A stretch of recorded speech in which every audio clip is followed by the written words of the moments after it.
बहुत बहुत स्वागत है आप तमाम विद्यार्थियों का बिहार बोर्ड इंटर आर्ट्स जो कि 2026 में एग्ज़ाम देने जा रहे हैं। साथियों, अगर आपका स्ट्रीम आर्ट्स है और आपका विषय हिस्ट्री है तो यह वीडियो आपके लिए बहुत ही फ़ायदेमंद होने वाला है। साथियों, हम लोग चैप्टर 1 ईंटें मनके तथा अस्थियों का लघु उत्तरीय प्रश्न का ये वीडियो सीरीज चल रहा है, जिसके फर्स्ट वीडियो सीरीज में हमने आपको 10 महत्वपूर्ण लघु उत्तरीय प्रश्न करा दिया था। ये हमारा सेकंड लेक्चर है, तो आइए सभी का वेलकम है, बहुत बहुत स्वागत है। साथियों, आज 11वां नंबर प्रश्न पर हैं और हमारा 11वां नंबर प्रश्न कह रहा है, हड़प्पा सभ्यता में शिल्प उत्पादन के दो प्रमुख केंद्र बताएं। हड़प्पा सभ्यता में जो शिल्प यानी जहाँ पे नए नए सामान बनते हैं उसका उत्पादन के दो प्रमुख सेंटर केंद्र कहाँ थे। तो बात करें तो हड़प्पा सभ्यता के जो है शिल्प उत्पादन के जो केंद्र थे वो एक स्थान चंद्रद्रोण था और साथ ही एक स्थान लोथल था। क्वेश्चन नंबर 12 क्या कह रहा है कि हड़प्पा सभ्यता में मनके बनाने के लिए किन पदार्थों का उपयोग होता था। तो जो हड़प्पा सभ्यता में मनके का मतलब होता है घड़ा होता है, ठीक है। तो उसको बनाने के लिए जो उपयोग किया जाते थे तो घड़ा जो होता है कार्नेलियन का ही बनता था, जैस्पर का, क्रिस्टल का, क्वार्ट्ज का, सिलखड़ी का, तांबा का, कांसा का और सोने जैसे धातुओं और अन्य पदार्थों का भी उपयोग किया जाता था मनके अर्थात घड़े बनाने में। साथियों, नेक्स्ट प्रश्न है हमारा कि हड़प्पा सभ्यता में मोहरों का क्या उपयोग था। मुहर है ना, देखते हैं जो स्टंप रबड़ पे जो मुहर हम लोग लगता है फोरम में लगाते हैं वो। तो हड़प्पा सभ्यता में मोहरों का उपयोग संभवतः वस्तुओं और थैलियों की गठरी को बंद करने में और पहचान के लिए व्यापारिक उद्देश्य से लगाया जाता था। आज भी जैसे कि आप कोई सामान मंगाते हैं तो देखते हैं कि वो सील पैक है कि नहीं, तो वैसे ही सील यानी मुहर मार दिया जाता था। अगर सील खुला हुआ है, मुहर हटा हुआ है, तो हम जान जाते हैं कि ये सामान मेरा क्या है, ओपन है ना। तो ये उस जमाने में भी इसका उपयोग हो रहा था मोहरों का। नेक्स्ट क्वेश्चन पे चले साथियों, तो नेक्स्ट क्वेश्चन कह रहा है कि हड़प्पा सभ्यता के पतन के दो प्रमुख कारण बताइए। पतन का मतलब क्या होता है कि समाप्त हो जाना, बर्बाद हो जाना, है ना, खत्म हो जाना। तो हड़प्पा सभ्यता का प्रमुख दो है पतन के दो कारण माने जाते हैं। एक तो जलवायु परिवर्तन, हो सकता है इतना जलवायु बदल गया हो जिसमें लोग वहाँ के लोग रह नहीं पाए और मारे गए। और एक हो सकता है सिंधु नदी, क्योंकि यह नदी सिंधु नदी के किनारे बसा था इसलिए इसे सिंधु घाटी की सभ्यता भी कहते हैं। तो हो सकता है नदी ने मार्ग बदला और शहर की तरफ रुख कर दिया और ये बाढ़ आया और ये जो है हड़प्पा सभ्यता समाप्त हो गया। साथियों, नेक्स्ट प्रश्न में हम लोग चलते हैं। क्वेश्चन नंबर 15, हड़प्पा सभ्यता के सामाजिक जीवन की दो विशेषता बताइए। तो हड़प्पा सभ्यता की सामाजिक जीवन मतलब जो समाज था उनकी दो विशेषताएं थी। पहला, इनको पता किए कैसे, तो वहाँ की सामाजिक विभिन्नता मतलब कुछ अमीर थे कुछ गरीब थे, तो वहाँ के दफनाने के तरीके और वहाँ से जो खुदाई हुआ तो आवास मिला उससे पता चला।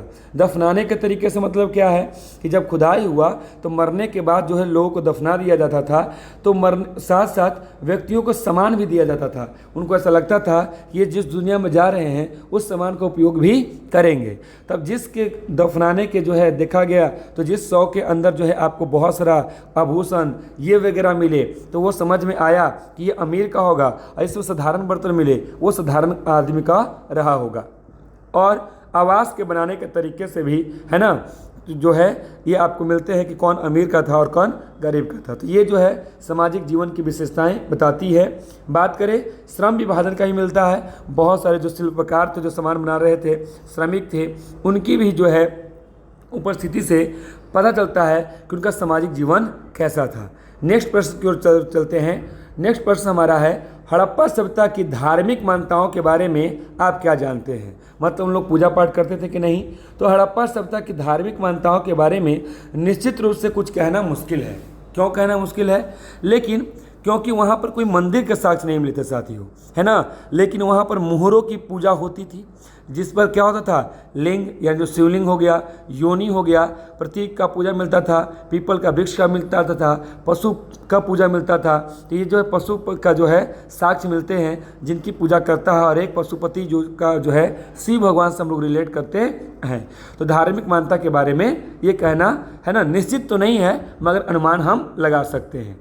नेक्स्ट प्रश्न में चलें तो हड़प्पा सभ्यता के विदेशी व्यापारिक संबंध किन क्षेत्रों से था, यानी वो लोग किससे ट्रेड किया करते थे, बिजनेस किया करते थे। तो ये हो जाएगा आपका कि हड़प्पा सभ्यता के विदेशी व्यापारिक संबंध मेसोपोटामिया जो कि वर्तमान में इराक देश है और ओमान और बहरीन जैसे क्षेत्रों से था। इन लोग जो है समुद्र के रास्ते जाते थे और वहाँ के लोग सिंधु सभ्यता के लोगों को मेलुहा भी कहते थे साथियों। तो ये क्वेश्चन जो है बहुत इंपॉर्टेंट होने जा रहे हैं साथियों। आप सभी को अगर ये वीडियो अच्छी लग रही हो तो अवश्य इस पर लाइक करें, वीडियो का लिंक शेयर करें और सब्सक्राइब करें, ताकि आप सभी के लिए और भी अत्यधिक वीडियो लाए। और आप किस सब्जेक्ट का वीडियो चाहते हैं, प्रश्न उत्तर चाहते हैं, लेक्चर चाहते हैं, आप कमेंट में जरूर बताएं साथियों। आपके लिए उस तरह का वीडियोज़ है ना जल्दी प्रोवाइड कराएंगे हम सभी। और नेक्स्ट प्रश्न की ओर चलते हैं साथियों। तो क्वेश्चन नंबर जो है 18 कहता है कि हड़प्पा सभ्यता में तौल की सबसे छोटी इकाई क्या थी।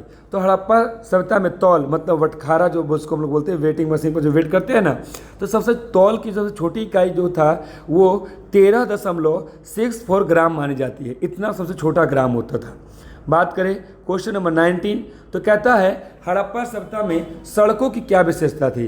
तो हड़प्पा सभ्यता में सड़कें एक दूसरे को समकोण पर काटती थी। समकोण पर मतलब आप देखे होंगे चौराहा पर एक रोड उधर से आ रहा है और एक रोड इधर से आ रहा है और दोनों जो है बिल्कुल रेक्टेंगल यानी समकोण 90 डिग्री पर काटती थी। और ऐसा देखिएगा तो बहुत सारे रोड अगर ऊपर से आप देखें, ड्रोन से देखें तो बिल्कुल आपको कैसा दिखाई देगा, ग्रिड प्रणाली मतलब जालनुमा, या बोल सकते हैं इसको चेस बोर्ड पद्धति भी कहते हैं। नेक्स्ट प्रश्न की ओर चलते हैं। क्वेश्चन नंबर 20 कहता है हड़प्पा सभ्यता की घरों की क्या विशेषता थी।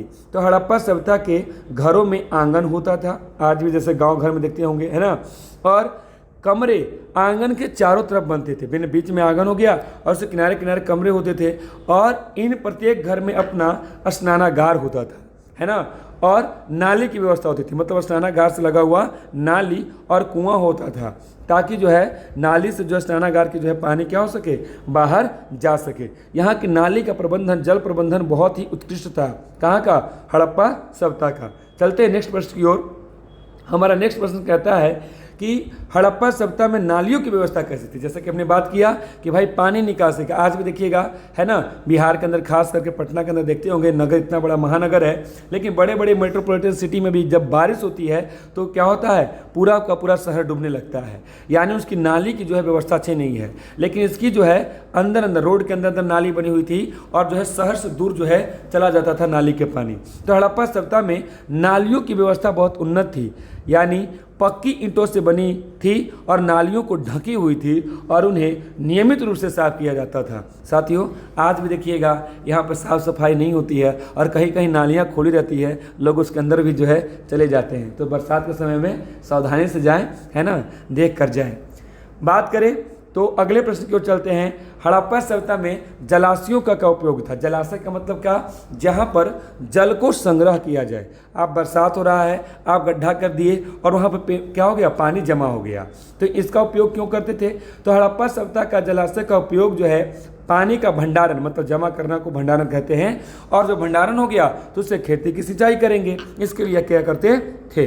नेक्स्ट प्रश्न की ओर चले। क्वेश्चन नंबर 23, हड़प्पा सभ्यता में पाई गई मूर्तियों में सबसे महत्वपूर्ण मूर्ति कौन सी है। साथियों जब खुदाई हुआ था तो बहुत सारी मूर्ति मिले थे, तो उस मूर्तियों में सबसे जो है महत्वपूर्ण मूर्ति था पुरोहित राजा का, है ना, बिल्कुल जो है आधा टूट गया था, हालांकि साल ओढ़े हुए थे है ना, और एक नृत्य करते हुए कांस्य मूर्ति मिलती थी, यानी इन लोग मनोरंजन करने के लिए नृत्य भी किया करता था, इस बात से पता चलता है। और पुरोहित हो सकता है पूजा पाठ कराने वाले हो और देखने में पूरे साल ओढ़े हुए हैं तो लग रहा है कि ये राजा भी हो सकता है, ऐसा अनुमान लगाया गया। क्यों, क्योंकि इसकी लिपि पिछले वीडियो में बताया था कि इसकी अभी तक पढ़ी नहीं गई है। नेक्स्ट प्रश्न की ओर चलते हैं। हड़प्पा सभ्यता के किस स्थल से हल के टेराकोटा मॉडल प्राप्त हुए हैं। साथियों जब खुदाई हुई थी तो हड़प्पा सभ्यता के बनवाली जगह का नाम है और चोलिस्तान स्थलों से हल के टेराकोटा मॉडल मतलब मिट्टी का बना हुआ प्राप्त हुआ है। नेक्स्ट प्रश्न पर चलते हैं। हड़प्पा सभ्यता के किस स्थल से जूते हुए खेत के साक्ष्य मिलते हैं, मतलब कृषि का पता चलता है। तो साथियों ये हड़प्पा सभ्यता का कालीबंगा जो कि राजस्थान में है, जूते हुए खेत के साक्ष्य मिलते हैं। हड़प्पा सभ्यता में तांबे की वस्तुएं कहाँ से मंगाई जाती थी, तांबा। तो साथियों आज भी जो है ना, खेतड़ी से मंगाया जाता था। हड़प्पा सभ्यता में तांबा की वस्तुएं खेतड़ी से राजस्थान से मंगाया जाता था और ओमान से मंगाया जाता था। आज भी तांबा की जो है खान खेतड़ी में है। साथियों नेक्स्ट प्रश्न को चले तो लाजवर्द होता था है ना, ये रत्न होता था, ये कहाँ से मंगाया जाता था। तो हड़प्पा सभ्यता में जो है लापिस, गलती लिख दिया आप उसको सही कर लीजिएगा, लाजवर्द संभवतः सरतुघई यानी अफगानिस्तान से मंगाया जाता था। और आज का अंतिम प्रश्न है, हड़प्पा सभ्यता के अध्ययन के प्रमुख पुरातात्विक स्रोत क्या हैं। साथियों, यानी जिसकी जो है हड़प्पा सभ्यता की हमें जानकारी मिलती है, जिसका जो है पुरातात्विक स्रोत हमारा जो है वास्तुकला, आवास, मृद भांड यानी मिट्टी के बर्तन, मुहर, बाट यानी बटखरे, मन के यानी घड़े, औजार, आभूषण और यहाँ से मिले कंकाल हैं। साथियों, हमने 28 क्वेश्चन का जो है हमने करा दिया। आपने वीडियो को अंतिम तक देखा, थैंक्स फॉर वाचिंग वीडियो। आप सभी को बहुत बहुत धन्यवाद। ऐसे ही पूरे वीडियो को देखें, निश्चित ही यह वीडियो आपके जो है बोर्ड एग्जाम के लिए कारगर होगा। और टेलीग्राम का लिंक पिन किया गया है हमारे कमेंट में, आप उससे जुड़कर आप उसे जो है क्लिक करके टेलीग्राम से जुड़ जाए। उसका जो है नोट्स आपको वहीं पर मिलेगा PDF के तौर पे, और जिसका आप जो है बहुत अच्छा जो है आप नोट्स बना सकते हैं। साथ ही साथ आपको जो है बहुत सारे टेस्ट भी मिलेंगे जो कि फ्री ऑफ कॉस्ट होगा। तो मिलते हैं नेक्स्ट वीडियो में। बहुत बहुत धन्यवाद।